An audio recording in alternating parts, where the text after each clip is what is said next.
Now come to Prime Minister's questions. Paul Watt. Question number one, Mr. Speaker. Prime Minister.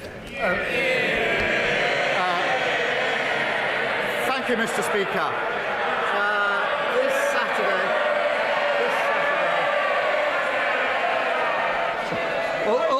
OK, there seems to be a bit of a challenge on who can cheer the most. I've never known one Prime Minister get as much cheering. Come on, Prime Minister.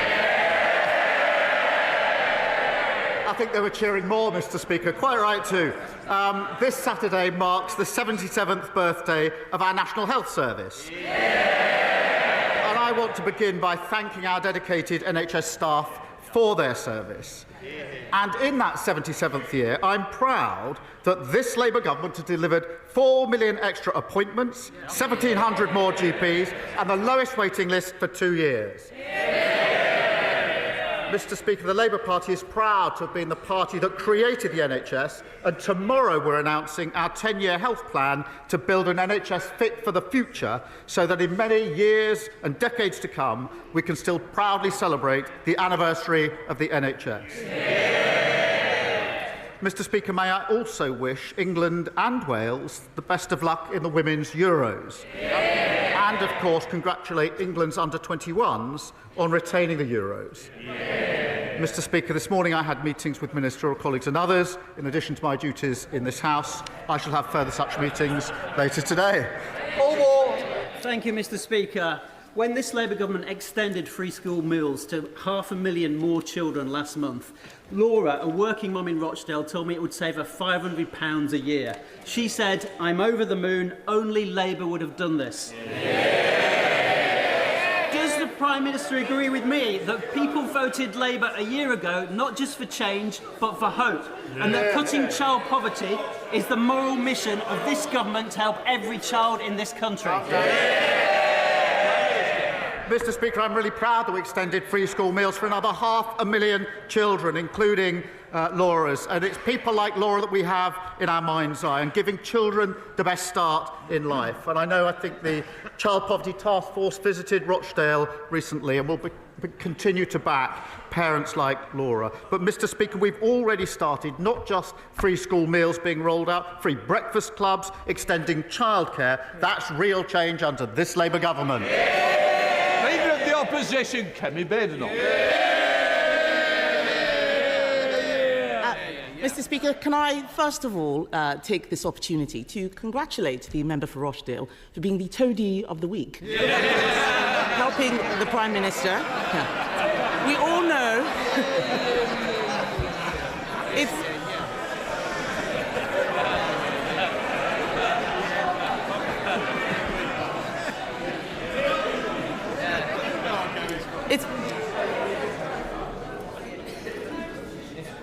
There's a lot of people wanting to catch my eye today. There is some free hits on this side. I won't waste your opportunity.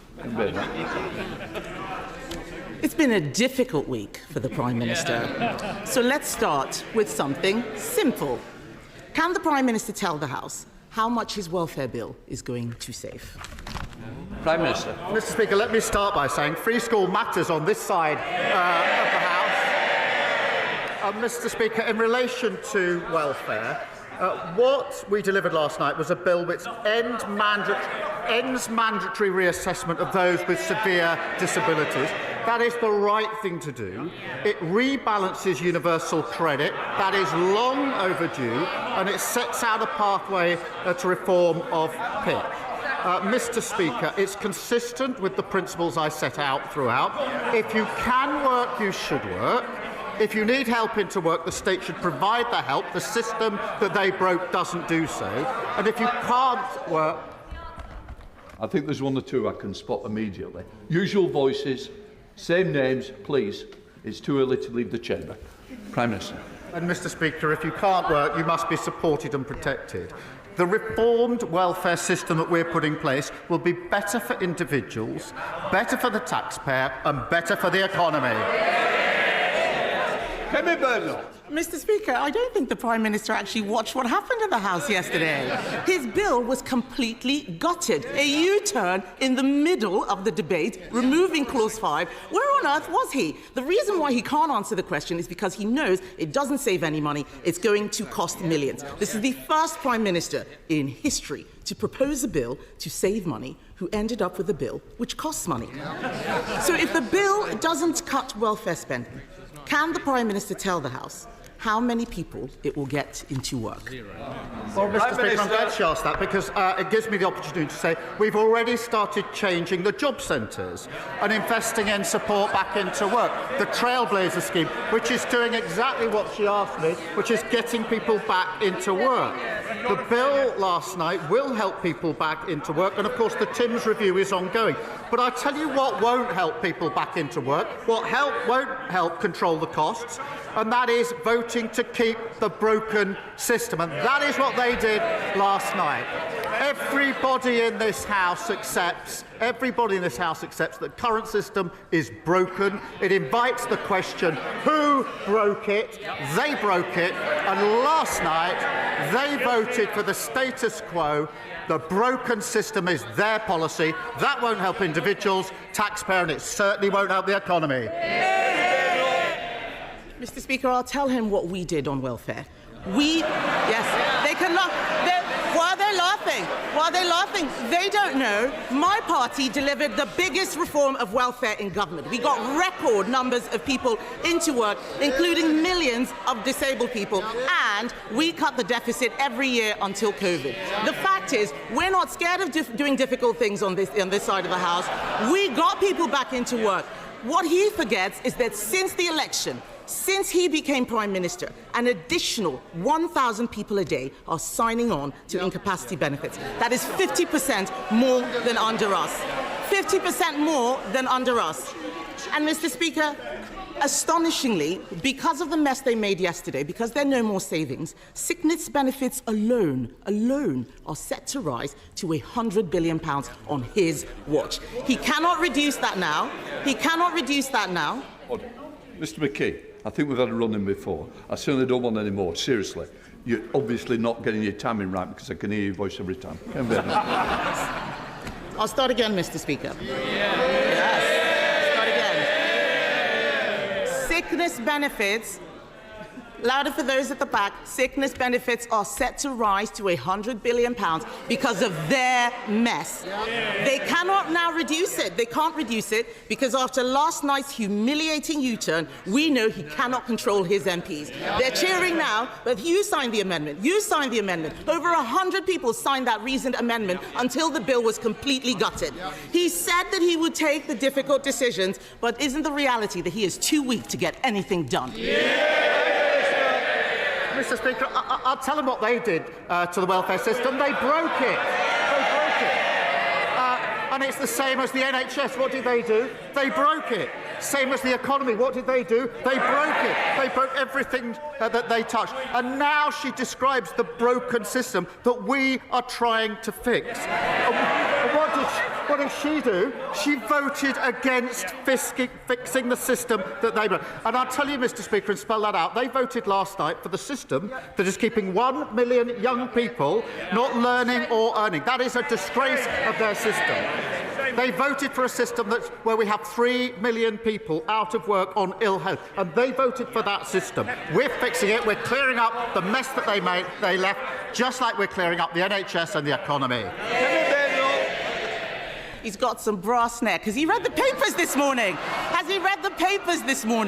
That bill will achieve nothing. It is a pointless waste of time and is absolute proof that he doesn't have a plan. Let me tell the House what's going to happen.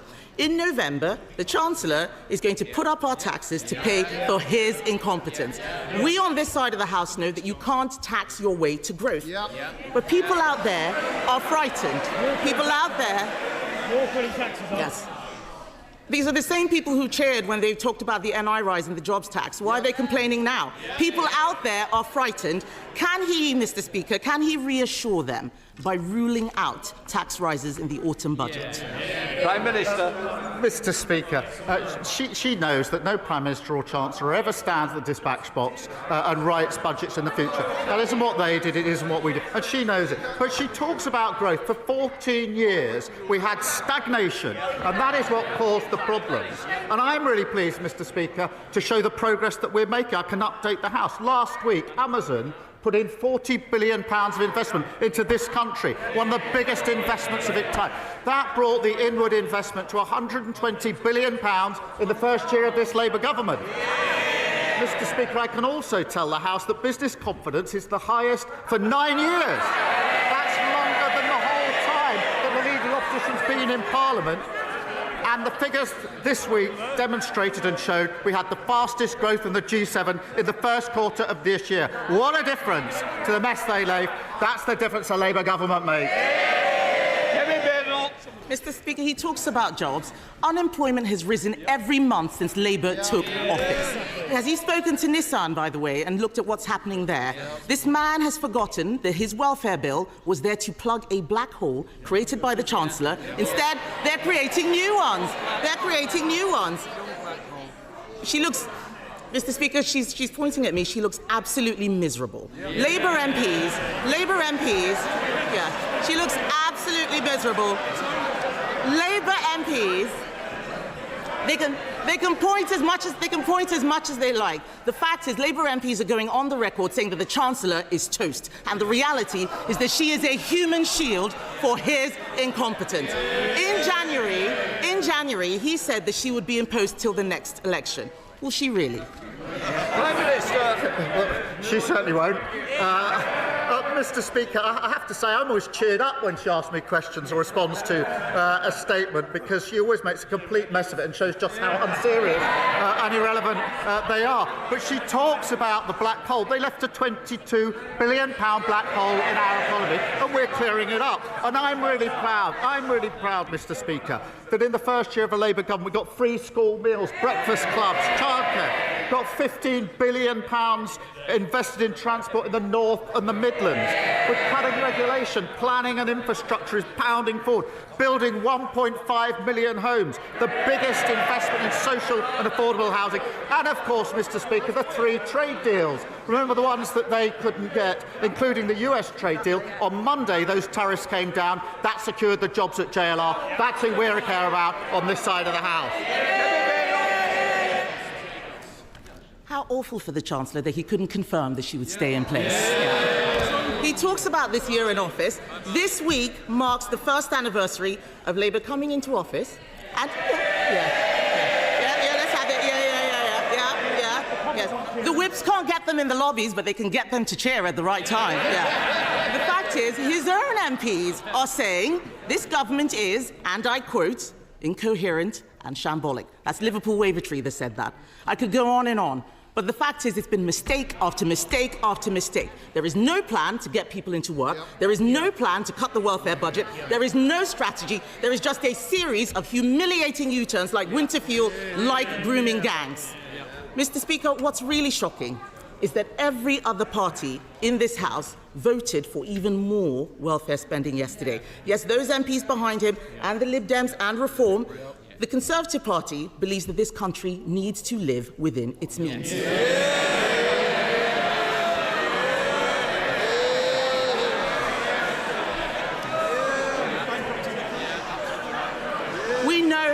We know what we believe, Mr. Speaker, but this is a Prime Minister who has U-turned on everything he's done in office, including his own speeches, because he doesn't know what he believes. With left-wing Labour MPs now running the government, isn't it working people who will now pay the price? Mr. Speaker, this is why she always cheers me up. She talks about living within their means, having left a £22 billion black hole. Mr. Speaker, she talks about the first year. I'm really proud of our first year in government. We promised, Mr. Speaker, 2 million extra NHS appointments. We've delivered 4 million. A promise made and a promise delivered. We promised the biggest upgrade to workers' rights in a generation within the first 100 days. Promise made, promise delivered. We promised free breakfast clubs. That's a promise made and a promise delivered. bonuses for water bosses who pollute our rivers. That's the mess they left. A promise made and a promise delivered. Creating GB Energy. A promise made and a promise delivered. The largest increase in defence spending since the last Labour government. A promise made and a promise delivered. And putting more money in the pockets of working people, particularly the 3 million who are the lowest paid through the national minimum wage. A promise made and a promise delivered. We're only getting started, and the Chancellor has led on all these issues, and we're grateful to her for it. Natasha Iron. Thank you, Mr. Speaker. Mr. Speaker, unlike the members opposite, this government has not dragged its feet in banning zombie knives, ninja-style swords and its effort to tackle knife crime. And in Croydon, where youth violence has cast a devastating shadow across our communities, our local police is running a surrender scheme this month to get these dangerous weapons off our streets. So will the Prime Minister join me in commending the tireless work of Croydon's police officers? And will he outline what his government is doing to ensure the Met Police has the resources it needs both to protect neighbourhood policing and to face the unique challenges that they face? Prime Minister. Well, she's right to raise the importance of banning these despicable weapons, and I know how much she cares about this issue. The ban on zombie knives and machetes came into effect last year, and the ban on ninja swords will come into effect this August. The Crime and Policing Bill will increase penalties for illegal sales and give the police new powers to seize knives. Mr. Speaker, I have to say this. What did the party opposite do when we put that bill before the House to take these measures? They voted against it. And knife crime went up, soared on their watch, and they've clearly learned absolutely nothing. Sir Ed Davey, Leader of the Liberal Democrats. Thank you, Mr. Speaker. Yesterday, the government was asking this House to vote for a law that would mean someone with a condition like Parkinson's or multiple sclerosis would qualify for a personal independence payment today, but someone diagnosed with the same condition with the very same symptoms in a few months' time would not. We all know that the cost of welfare needs to come down, but that was not a fair way to do it. Until he lost control yesterday, the Prime Minister was arguing for that approach. Has he changed his mind on this or not? Prime Minister. Mr. Speaker, the Stephen Timms review will take place. It's a very important review to look into this issue. But what we did do last night was end mandatory reassessments for those with severe disabilities. I thought that he and his party cared about things like that. It's the right thing to do, and they voted, Mr. Speaker, against it. We rebalanced universal credit, long overdue. I think he believes that. But what did he do last night? He voted against it. We set out a pathway to reform PIP, something he argues for every week. And what did he do when he had the chance? He voted against it. Sir Ed Davey. Mr. Speaker, the House and his backbenchers will note that he didn't answer my question. Moreover, if he looked at our proposals for welfare reform, for cutting down the bill, he wouldn't be in the mess that he's in. But moving on, Mr. Speaker, from Hillsborough to Grenfell, Primados to Horizon, the contaminated blood scandal to nuclear test veterans, the bereaved and survivors of some of our country's most appalling scandals have come together to call for a legal duty of candour and the secondary duty needed to make it practical and effective for investigations and inquiries. Now they're frightened that the government is watering down these proposals to such an extent that they would be toothless. So after months of delay, can the Prime Minister reassure campaigners that his Hillsborough Law will include a real legal duty of candour as he promised? Prime Minister. Yes, it will. And as he may know, I've known some of the families from Hillsborough for many years now. I met them over a decade ago and know exactly what they have been through, and the various other groups that have suffered similar injustices with similar follow-up, which is an additional injustice on top of the original injustice. And that's why we will bring forward a Hillsborough Law. It's a commitment I've made. I have been talking to the families in recent weeks, personally myself, to make sure that we get this right, and it is important that we get it right, but it will have a legal duty of candour. Kim Johnson. Thank you, Mr Speaker. Follow-on question. The Prime Minister visited my constituency in 2022 and told families, and I quote, "One of my first acts will be to put the Hillsborough Law on the statute book." Repeated the same promise at conference last year that the bill would be published at the anniversary in April. That didn't happen. However, the government are now planning to table a watered-down version that doesn't deserve to be named Hillsborough Law. After PMQs, my honourable friend, the member for Liverpool West Derby, will introduce the real Hillsborough Law. So can the Prime Minister finally honour his promise and back the law in full? If not, why not? Prime Minister. I'm grateful to her for raising this and remember well the visit that we had. This is a really serious issue, Mr Speaker. It is important that we get it right. I am fully committed to introducing a Hillsborough law, including a legal duty of candour for public servants and criminal sanctions for those that refuse to comply. It is important we get it right. I have been personally engaging with some of the families on this because, as I say, I've been involved and seen firsthand what they've been through for over 10 years. I first met them when I was Director of Public Prosecutions and there was a consideration of what order certain things would happen. That was about a different issue, actually. It was about an issue of great concern to them. But she's right to raise this. We will bring this forward. I just want to take the time to get it right and then put it before the House. Stephen Flynn. Thank you, Mr Speaker. In his victory speech last year, the Prime Minister promised to end the chaos. Does he think that the public still believe him? Prime Minister. Well, Mr Speaker, we've delivered more in the first year of a Labour government than they've delivered in 20 years. Let me give him one example. We had waiting lists. We said we'd do 2 million extra appointments. We've done 4 million for the NHS in England. What a contrast, Mr Speaker, where they've been in charge for that 20 years. Scotland's doctors now saying, in the past week, I think, and this is their quote, that the Scottish NHS is, their quote, dying before our very eyes. They should be ashamed. Their own Public Health Minister is admitting that the SNP failure is costing lives. Scotland need new direction so it can bring waiting lists down in Scotland, just like we've done in England. David Taylor. Thank you, Mr Speaker. Hemel Hempstead is a new town that was built by a Labour government after the Second World War and provided decent housing to families like mine. Yet 80 years on, the #1 issue in my casework is a shortage of housing. I therefore welcome this government's commitment to build thousands of new homes. In my constituency, we're looking at a Hemel Gardens community scheme that could provide 11,000 of them. Does the Prime Minister agree with me that this development needs to be a mix of genuinely affordable houses to buy, council houses to rent, and be accompanied by the right health, education and road infrastructure? Minister. Well, I totally agree with him, and it's projects like this that are essential to building the 1.5 million homes that we need, whilst at the same time creating vibrant and strong communities.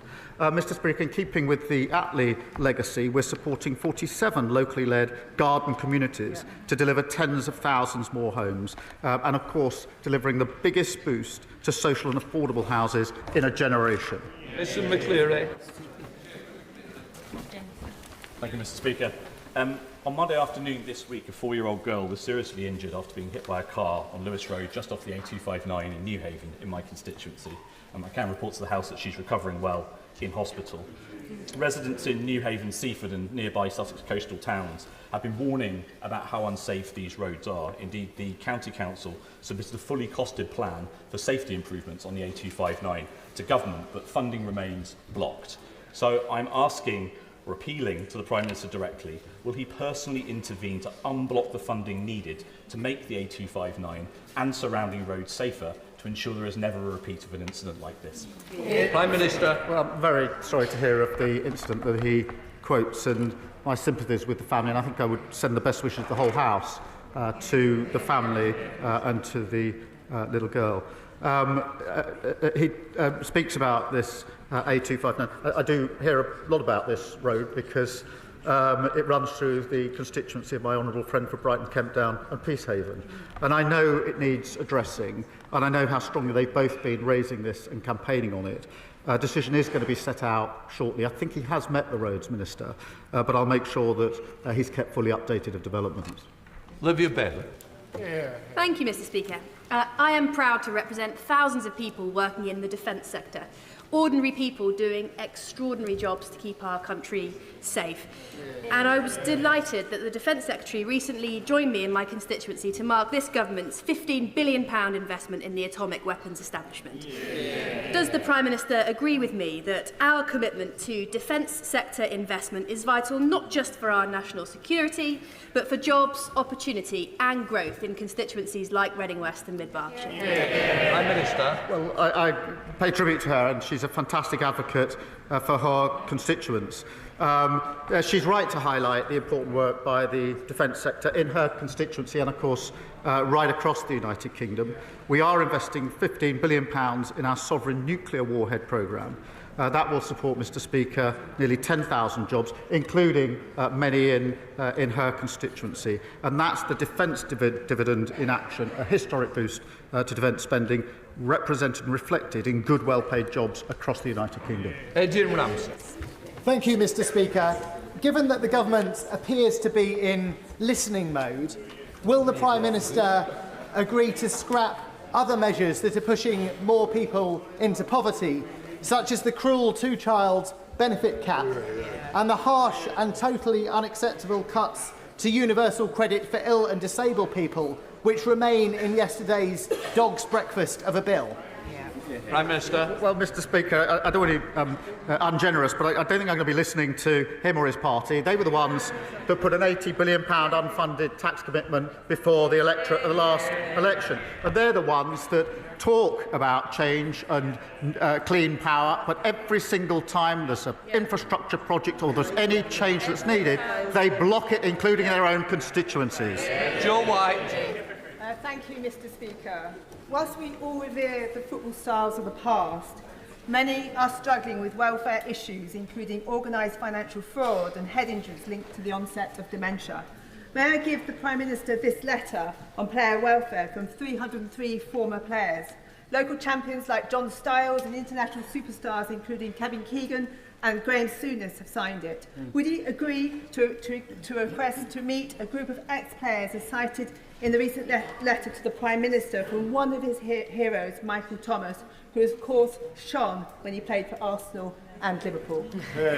Prime Minister. Can I just start by congratulating Dawn Assel on her recent and richly deserved MBE for her work on behalf of former players. I do remember Michael Thomas very well, putting that goal in injury time, Mr. Speaker, in 1989 to take the lead. It was a fantastic victory. I have had the pleasure of meeting him and actually discussing with him the very campaign that she raises. I'll certainly meet him again, because athletes have brought us so much joy. We should have proper support from their sporting bodies on health and welfare, and we will ensure that they do. Steph Aquarell. Thank you, Mr. Speaker, and I refer members to my role as a serving county councillor. Mr. Speaker, July is Good Care Month, and Jane Austen told us the best place for convalescence by the sea is Cromer in my constituency. However, thanks to Norfolk's Conservative County Council, Cromer risks losing its convalescence facility forever. Reablement centres like Benjamin Court are exactly what the NHS needs, and yet the Tories are shutting it down. Will the Prime Minister ensure that the relevant Health Minister meets with me and concerned local campaigners to discuss what could be done to save Benjamin Court? Prime Minister. Well, I thank him for raising this important issue, and decisions around services are matters for the Integrated Care Board, and that means they're taken locally, obviously. But I'm glad that he's raised this, because we agree that the sector does need reform, and unlike the party opposite, we're investing in the sector £4 billion of additional funding alongside an independent commission into adult social care to improve the quality of care across the United Kingdom, including for his constituents. Martin Rhodes.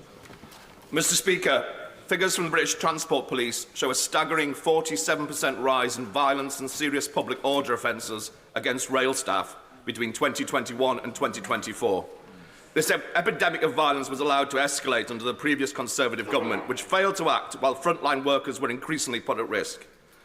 Does the Prime Minister agree that our transport workers deserve to do their jobs without fear, and will he reaffirm this Labour government's commitment to ensuring that train operating companies are held fully accountable for protecting those who keep our railways safe and moving? Prime Minister. There are shocking statistics, and rail staff work incredibly hard to keep our country running and keep people safe. And the abuse and assault on staff is utterly unacceptable. And we're taking measures to make sure they are safer. We want to encourage, Mr. Speaker, the use of body-worn cameras, which have been proven to reduce violence against staff by up to 47%. And may I take this opportunity to thank our outstanding British Transport Police for everything that they do to support staff and passengers. This time a year ago, farmers and many others across the country were about to go to the polls, perhaps about to vote Labour for the first time, because they took at the Prime Minister's own word that he and his party would never leave farmers in the background again. Within weeks, however, that trust had been completely shattered by the family farm tax. Farmers know how devastating that tax will be. The industry know how devastating it will be. We on these benches know how devastating it will be, and more of his own backbenchers do too. So following the U-turn on the winter fuel payments, and following the U-turn on grooming gangs, and following the many U-turns on welfare payments yesterday, will the Prime Minister now tell farmers up and down the country when it will be their turn for a U-turn and that he will scrap the family farm tax? This time a year ago, the country was lining up to boot their man of office. And long may they remain there. Mr. Speaker, we put in place the most significant funding for farmers in the budget. We've got a roadmap for work for farmers that we're working on. And, of course, where they fail to actually spend the money, we're spending it with farmers. Charlotte Littles. Thank you, Mr. Speaker. The nuclear industry provides over 29,000 jobs across the North West, including thousands in Birchwood Park in my constituency, which is a globally leading centre of nuclear innovation. I welcome the government's new modern industrial strategy, which will give businesses the confidence to invest after years of economic chaos under the last government. Can the PM outline how the industrial strategy will support the growth of the nuclear sector, which is vital for our energy security and creating thousands more high-paid, high-skilled and unionised jobs? Prime Minister. She's a champion of nuclear, and I know how important it is to thousands of her constituents. Mr. Speaker, we are securing homegrown energy and driving bills down by unleashing a golden age of nuclear. That includes Sizewell C, which we announced just 2 or 3 weeks ago, small modular reactors, and that means jobs, investment and opportunities across the country, including in her constituency. Julia Collins. Thank you, Mr. Speaker. The rush changes to the welfare bill not only left Parliament with whiplash, but more importantly, have left many vulnerable people living in limbo, like Chris or Emma in my constituency, who were set to lose PIP that they rely on for work. And Chris has already lost a vital carer through all of this uncertainty. It is not right that in a society, vulnerable people have to be worried about what the government will do next. Does the Prime Minister understand that this has eroded trust at a time when we need it most? Prime Minister. Mr. Speaker, I think what would be better for building trust is an accurate description of what we're doing. The Stephen Timms inquiry review is really important to look at this really important issue, but we have to get on and reform. We have a broken system that is not working for those that are using the system. It's not working for the taxpayer. It's not working for the economy. We have to get on and reform it, and we'll do it in the way we set out yesterday. Peter Dowd. Thank you, Mr. Speaker. May I pay tribute to veterans of the Royal Naval Association Crosby branch who are in the gallery today. Mr. Speaker, Gabe Santa, a 15-year-old, fell to his death from a multi-storey car park in Liverpool in 2020. He is one of the many dying in such tragic circumstances, including in my constituency. My multi-storey car park safety bill seeks to prevent such deaths. Will the government look carefully at its contents as part of a national suicide prevention strategy? Minister. The answer is yes, we will look at the content of it, and I'm grateful to him for raising it. I think across the House we've all got tragic experience of suicide, and our thoughts are with Gabe's family and with his friends. We will conduct a call for evidence on Part K of the building regulations about minimum guarding heights, so that necessary protections are in place to prevent future tragedies. We will also look at the contents of the bill. Dame Karen Bradley. Thank you very much. Prime Minister, people across the Staffordshire Moorlands are extremely concerned by the number of solar farms and battery storage facilities that are having applications granted. Can you please, Prime Minister, give them some reassurance that you will change the law and that we will see good agricultural land saved for producing food as it rightly should be. Prime Minister. Mr. Speaker, it's right that we do both and do support agriculture, but she says people across the country are concerned about solar. They are also concerned about their bills coming down. They went up under the last government. The only way to get them down is on renewables, and that's what we're doing. Final question, Jessica Warden. Thank you very much, Mr. Speaker. This morning in Westminster Hall, Centenary Action presented sashes handmade by a team of wonderful women working out of Newport's remake to every one of our 264 women MPs to mark today's 97th anniversary of the Equal Franchise Act. Will the Prime Minister join me in welcoming this initiative, which celebrates the contribution women make in public life? And although we now have a record number of women MPs, does he agree we must ensure we continue to break down barriers for women on our way to achieving the mission of a gender-equal Parliament? Can I, through her, thank the women in her constituency for their hard work on this initiative, and having 264 women MPs is a really significant progress in this House. I'm incredibly proud that at the last election we saw 100 new female Labour MPs elected, meaning the number of female MPs in the Labour Party is now at a record high. And on the 97th anniversary of the Equal Franchise Act, it should be a source of great pride to the House that we have a record number of female members. That completes Prime Minister's questions. Let the front bench change over.